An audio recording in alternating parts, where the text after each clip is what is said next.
ಎಲ್ಲರಿಗೂ ನಮಸ್ಕಾರ. ನಾನು ಆಶಾ. ನಾನಿವತ್ತು ನಿಮಗೆ ಮೆಹಂದಿಯಲ್ಲಿ ನಿಶಾ ಪ್ಯಾಕೆಟ್ ಬರುತ್ತಲ್ವ, ಮೆಹಂದಿ ಪ್ಯಾಕೆಟು, ಅದರದ್ದು ರಿವ್ಯೂವನ್ನು ತೋರಿಸ್ತಾ ಇದ್ದೀನಿ. ಕೆಲವರು ಕೇಳ್ತಾ ಇದ್ರು, ನಮಗೆ ಕಲರಿಂಗಿಗೋಸ್ಕರ ಯಾವುದು ನಾವು ಪ್ಯಾಕೆಟ್ ರೆಡಿ ಪ್ಯಾಕೆಟನ್ನು, ಅಂದರೆ ಈಗ ಬೀಟ್ರೂಟ್ ಜ್ಯೂಸು, ಕಾಫಿ ಡಿಕಾಕ್ಷನ್ನು, ಇದು ಯಾವುದು ಇಲ್ದಲೆ ತುಂಬ ಹೆವಿ ಕೆಮಿಕಲ್ಲು ಇಲ್ಲದೆ ಇರೋ ಮೀಡಿಯಮ್ ನಾವು ಮಾರ್ಕೆಟಿಂದ ತೊಗೊಂಡ್ಬಿಟ್ಟು ಮೆಹಂದಿಯನ್ನು ಯಾವ್ದು ಹಚ್ಕೋಬಹುದು ಅಂತ ಹೇಳ್ಬಿಟ್ಟು. ಸೊ ಅದಕ್ಕೆ ನಾನು ಎರಡು ಸಜೆಸ್ಟ್ ಮಾಡ್ತೀನಿ. ಒಂದು ಪುಷ್ಪ ಅಂತ ಬರುತ್ತೆ, ಇದೊಂದು ನಿಶಾ. ಪುಷ್ಪ ನಿಮ್ಗೊಂದು 10 ರುಪೀಸಲ್ಲೆಲ್ಲ ಸಿಗುತ್ತೆ. ಅಂದರೆ ತುಂಬ ಸ್ವಲ್ಪ ಪ್ಯಾಕೆಟ್ ಇರುತ್ತೆ, ಅದು ಒಂದು ಸ್ಪೂನಷ್ಟು ಇರುತ್ತೆ. ಅದಕ್ಕೆ ಜಾಸ್ತಿ ತೆಳು ಮಾಡಿಕೊಂಡು ನಂತರ ಹಚ್ಕೊಂಡ್ರೆ ಆಯಿತು. ಅದನ್ನೇ ನಾರ್ಮಲ್ ನಾವು ಬೇರೆ ಮೆಹಂದಿನ ಏನು ದಪ್ಪ ಥಿಕ್ನೆಸ್ಸಲ್ಲಿ ಹಚ್ಕೋತೀವಲ್ಲ, ಆ ಥರ ಎಂತ ಬೇಕು ಅಂತ ಏನಿಲ್ಲ. ಆಯಾ ಪ್ಯಾಕೆಟ್ ಹಿಂದ್ಗಡೆ ನಿಮಗೆ ಎಷ್ಟು ಹಾಕೋಬೇಕು ಅಂತಲೂ ಕೊಟ್ಟಿರ್ತಾರೆ, ಅದೇ ಕನ್ಸಿಸ್ಟೆನ್ಸಿಯಲ್ಲಿ ಹಾಕ್ಕೊಂಡ್ರೂ ಆಯಿತು. ಇನ್ನೊಂದು ಮೇಯ್ನಾಗಿ ನೋಡಬೇಕಾಗಿರೋದು, ನಾನು ಮೆಹಂದಿ ಪ್ಯಾಕೆಟ್ ಹೇಳ್ಬೇಕಾದ್ರೆ ಅಮೋನಿಯಾ ಫ್ರೀ ಇರ್ಬೋದು ಅಥವಾ PPD ಫ್ರೀ, ಇವೆಲ್ಲವನ್ನು ಸಹ ನೋಡಬೇಕು. ನಾನು ಯಾವ ರೀತಿ ಮೆಹಂದಿನ ಚಾಯ್ಸ್ ಮಾಡ್ಕೋಬೇಕು ಅನ್ನೋದನ್ನು ಸಹ ನಾನು ಒಂದು ವಿಡಿಯೋದಲ್ಲಿ ಹಾಕಿದ್ದೀನಿ. ಅದನ್ನು ಸಹ ನೀವು ಹೋಗಿ ಚೆಕ್ ಮಾಡ್ಬೋದು. ಅಂದರೆ ಮೆಹಂದಿ ಕೊಂಡ್ಕೋಬೇಕಾದ್ರೆ ಯಾವ ರೀತಿಯಾಗಿ ನಾವು ಚೆಕ್ ಮಾಡಿಬಿಟ್ಟು ಕೊಂಡ್ಕೋಬೇಕು ಅಂತೇಳಿ. ನೋಡಿ, ಇಷ್ಟಿದೆ ಅದು ಪ್ಯಾಕೆಟು. ನಾನು ಅದರೊಳಗಡೆ ಸ್ವಲ್ಪ ನೀರು ಹಾಕ್ಕೊಂಡ್ಬಿಟ್ಟು ಮಿಕ್ಸ್ ಮಾಡ್ಕೊಳ್ತಾ ಇದ್ದೀನಿ. ನಿಮಗೆ ಇನ್ನೂ ಸ್ವಲ್ಪ ಬೇಕು ಅಂದರೆ ಇದು ಡಿಪೆಂಡ್ಸ್, ನಿಮ್ಮ ಕೂದಲಿಗೆ ಎಷ್ಟಾಗುತ್ತೋ ಅಷ್ಟು.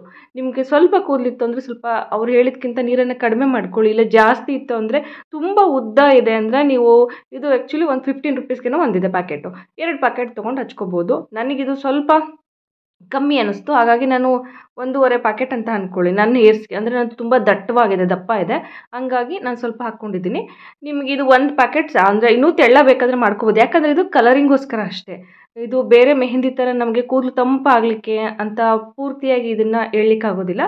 ಇದು ಇರೋದ್ರಲ್ಲೇ ಬೇರೆ ರೀತಿ ನಾವು ಕಲರಿಂಗ್ ಮಾಡ್ಕೊಂಡು ಬದಲು ಇದನ್ನು ನಾವು ಮೆಹಂದಿ ರೂಪದಲ್ಲಿ ಮಾಡ್ಕೋಬಹುದು. ಇದಕ್ಕೆ ಸ್ವಲ್ಪ ಹರ್ಬಲ್ ಕಲರಿಂಗ್ಸ್ ಎಲ್ಲ ಹಾಕೋದ್ರಿಂದ ಡೇಂಜರ್ಸ್ ಏನೂ ಇಲ್ಲ.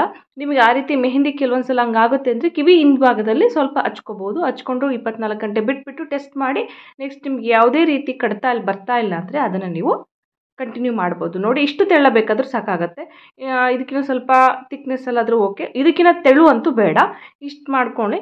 ಇನ್ನೊಂದು, ಇದಕ್ಕೆ ನಾನು ಯಾವುದೇ ರೀತಿಯ ಕಾಫಿ ಡಿಕಾಕ್ಷನ್ ಇರ್ಬೋದು ಅಥವಾ ಲವಂಗ ಹಾಕೋದಿರ್ಬೋದು ಅಥವಾ ನೀಲಗಿರಿ ಎಣ್ಣೆ ಇರುತ್ತಲ್ವ ಅದನ್ನು ಹಾಕೋದಿರ್ಬೋದು, ಯಾವುದನ್ನು ಹಾಕಿಲ್ಲ. ಬೀಟ್ರೂಟ್ ಅದರದ್ದೇ ಓನ್ ಕಲರ್ ಇದೆ ಅದು. ಸೊ ಅದನ್ನು ಈಗ ಅಪ್ಲೈ ಮಾಡ್ಕೋಬೋದು. ಇದನ್ನು ಇನ್ನೊಂದು ಪೂರ್ತಿ ಕೆಮಿಕಲ್ ಇಲ್ಲ ಅಂತ ಹೇಳೋಕ್ಕಾಗಲ್ಲ, ಯಾಕಂದರೆ ಕಲರಿಂಗ್ ಏಜೆಂಟ್ ಆಗಿರೋದ್ರಿಂದ ಸ್ವಲ್ಪ ಡೈಸನ್ನು ಹಾಕಿರ್ತಾರೆ. ಬಟ್ ಅದು ಹಾರ್ಮ್ಫುಲ್ಲಾಗಿರಲ್ಲ ಅಂತ ಒಂದು ಹೇಳ್ಬೋದು ಅಷ್ಟೇ. ಯಾಕಂದರೆ ಇದನ್ನು ನಾನು ತುಂಬ ವರ್ಷಗಳಿಂದ ಯೂಸ್ ಮಾಡ್ಕೊಂಡು ಬಂದಿದ್ದೀನಿ. ನನಗೆ ಏನು ಆ ಥರ ಏರ್ ಫಾಲ್ ಆಗೋದಿರ್ಬೋದು ಅಥವಾ ಮತ್ತೊಂದು ಆ ಥರ ಏನು ಪ್ರಾಬ್ಲಮ್ ಆಗಿಲ್ಲ. ಏರ್ ಚೆನ್ನಾಗಿ ಗ್ರೋತ್ ಆಗಿದೆ. ಇನ್ನೊಂದು, ನೀವು ಇದನ್ನ ಇಷ್ಟು ಹಚ್ಚೋದಷ್ಟೇ ಅಲ್ಲದೆ ಅದ್ರ ಜೊತೆಗೆ ಏರ್ ಕೇರ್ ಸಹ ಮಾಡಬೇಕಾಗತ್ತೆ. ಇನ್ನೊಂದು, ಹಚ್ಚಲಿಕ್ಕೂ ಮುಂಚೆ ನಾನು ಮೆಹಂದಿಯನ್ನು ಕಲಿಸ್ಬಿಟ್ಟು ಒಂದು 4 ಅವರ್ಸ್ ಆಗೇ ಬಿಟ್ಟಿದ್ದೆ. ಅದಕ್ಕಿಂತ ಜಾಸ್ತಿ ಬೇಕಾಗಲ್ಲ ಇದಕ್ಕೆ. ನಾವೇನು ಮೆಟಾಲಿಕ್ ಕಬ್ಬಿಣದ್ದು ಬಾಣಲಿ ಬೇಕು ಆ ಥರ ಏನಿಲ್ಲ. ಇದು ನಾರ್ಮಲ್ ಒಂದು ಯಾವುದಾದ್ರು ಪ್ಲಾಸ್ಟಿಕ್ ಬೌಲಲ್ಲಿ ಕಲಿಸಿಟ್ರೂ ಆಯಿತು. ನೋಡಿ, ನಾನೀಗ ಯಾವ ರೀತಿಯಾಗಿ ಹಚ್ತಾ ಇದ್ದೀನೋ ಅದೇ ರೀತಿಯಾಗಿ ನೀಟಾಗಿ ಹಚ್ಚಿ. ಇದು ಯಾರಿಗೆ ಯೂಸ್ ಆಗುತ್ತೆ ಅಂದರೆ, ಒಳಭಾಗದಲ್ಲೆಲ್ಲ ಅಂದರೆ ಕೂದಲಿನ ಒಳಭಾಗದಲ್ಲೆಲ್ಲ ವೈಟ್ ಹೇರ್ಸ್ ಆಗಿರುತ್ತೆ ಅಂಥವ್ರು ಸಹ ಮೆಹಂದಿ ಹಚ್ಕೋಬೇಕಾದ್ರೆ ಈ ರೀತಿಯಾಗಿ ಎಳೆಯಾಗಿ ಪದರ ತೊಗೊಂಡ್ಬಿಟ್ಟು ಲೇಯರಲ್ಲಿ ಹಚ್ಕೊಟ್ಟು ಹೋಗಬೇಕು. ಯಾವಾಗ ಮೆಹಂದಿನ ಹಚ್ಚಿ ಎಣ್ಣೆ ತಲೆಯಲ್ಲಿ ಸ್ವಲ್ಪನೂ ಉಳಿಬಾರ್ದು. ನೀವು ಯಾವುದು ಕಸ್ತೀರ ಅನ್ನೋದ್ರ ಮೇಲೆ ಡಿಪೆಂಡ್. ಕಲರಿಂಗ್ ಅಂತ ಅಂದರೆ ಮೆಹಂದಿ ಎಣ್ಣೆ ತಲೆಯಲ್ಲಿ ಉಳಿಬಾರ್ದು. ಇಲ್ಲ ಕೂದಲು ತಂಪುಗೋಸ್ಕರ ಅಂದರೆ ನಡೆಯುತ್ತೆ. ಹಾಗೆಯೇ ಹಚ್ಚಲಿಕ್ಕೂ ಮುಂಚೆ ತಲೆಯಲ್ಲಿರ್ತಕ್ಕಂಥ ಸಿಕ್ಕನ್ನು ಚೆನ್ನಾಗಿ ಬಿಡಿಸ್ಕೊಳ್ಳಿ. ಯಾಕಂದರೆ ಹಚ್ಚಬೇಕಾದ್ರೆ ಅದು ಗಂಟಾಗಿ ಚೆನ್ನಾಗಿ ನೀಟಾಗಿ ಹಚ್ಚಲಿಕ್ಕೆ ನಮಗೆ ಹೆಲ್ಪ್ ಆಗಲ್ಲ. ನಮಗೆ ಸುಲಭ ಆಗಬೇಕಂದ್ರೆ ನೀಟಾಗಿ ಗಂಟೆಲ್ಲ ಹೋಗಬೇಕು, ಆ ರೀತಿಯಾಗಿ ಮಾಡ್ಕೊಳ್ಳಿ. ನೋಡಿ, ನಾನು ಇಲ್ಲಿ ತೋರಿಸ್ತಾ ಇದ್ದೀನಲ್ವ, ಜಾಸ್ತಿ ಇದಕ್ಕೆ ಬುಡಕ್ಕೆ ಅಪ್ಲೈ ಮಾಡಬೇಕು ಅಂತೇನಿಲ್ಲ. ಯಾಕಂದರೆ ನೀವು ಕಲರಿಂಗೋಸ್ಕರ ಮಾಡೋದ್ರಿಂದ ಇದನ್ನು ಪೂರ್ತಿಯಾಗಿ ತುದಿ ತನಕನೂ ನೀಟಾಗಿ ಹಚ್ಕೊಳ್ತಾ ಹೋಗಿ. ಹಾಗೆಯೇ ಇದನ್ನು ವೈಟ್ ಹೇರ್ಸ್ ಇರೋರು ಸಹ ಆರಾಮಾಗಿ ಹಚ್ಕೋಬೋದು.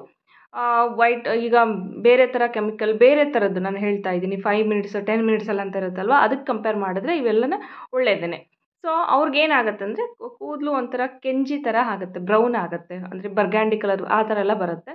ಸೊ ಕೆಲವರು ಇಷ್ಟ ಇಲ್ಲ ಅನ್ನೋರು ಇದರಲ್ಲೇ ಬ್ಲ್ಯಾಕ್ ಸಿಗುತ್ತೆ, ಸೊ ಅದಕ್ಕೂ ಸಹ ಮೂವ್ ಆಗ್ಬೋದು.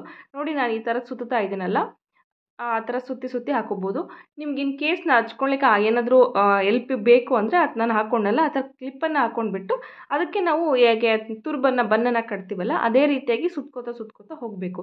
ಈ ರೀತಿ ಮೇನ್ ಮಾಡೋದ್ರಿಂದ ಒಳಭಾಗದಲ್ಲಿರೋ ಕೂದಲು ಸಹ ಕಲರ್ ಆಗುತ್ತೆ. ಇನ್ ಕೇಸ್ ನಿಮ್ಗೆ ಏನಾದ್ರಲ್ಲಿ ವೈಟ್ ಹೇರ್ಸ್ ಎಲ್ಲ ಇತ್ತು ಅಂದರೆ ಅದು ಸಹ ನೀಟಾಗಿ ಕವರ್ ಆಗ್ತಾ ಹೋಗುತ್ತೆ.